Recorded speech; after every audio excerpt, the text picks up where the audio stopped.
દાહોદમાં કમોસમી વરસાદના પગલે પાકને થયું નુકસાન. એપીએમસી બહાર પડેલો ઘઉં, ચણા અને મકાઈનો પાક પલળ્યો. વેપારીઓ ચિંતાતુર.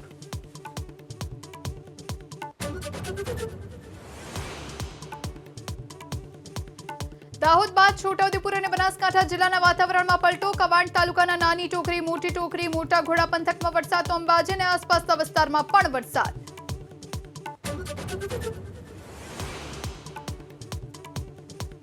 13 થી 15 એપ્રિલ ઉત્તર દક્ષિણ ગુજરાત અને સૌરાષ્ટ્ર કચ્છના જિલ્લાઓમાં કમોસમી વરસાદની શક્યતા. રાજસ્થાન અને ઉત્તર ભારતમાં વેસ્ટર્ન ડિસ્ટર્બન્સની અસરના ભાગરૂપે વરસશે માવઠું.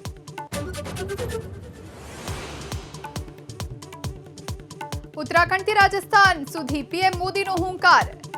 ઋષિકેશમાં વિપક્ષ પર ભ્રષ્ટાચાર અને પરિવારવાદના મુદ્દે પ્રહાર. કહ્યું, આ લોકો વિકાસ અને વિરાસતના વિરોધી.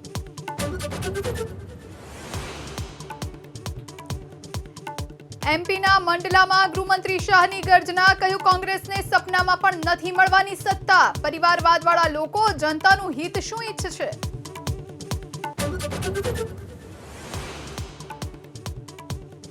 પાટલીપુત્રથી આરજેડી ઉમેદવાર મીસા ભારતીનો મોટો દાવો. કહ્યું, ઇન્ડિયા ગઠબંધનની સરકાર બનશે તો પીએમ મોદી લઈને ભાજપના નેતાઓ જશે જેલમાં. ભાજપે કહ્યું, પહેલા પોતે તો જીતીને બતાવે.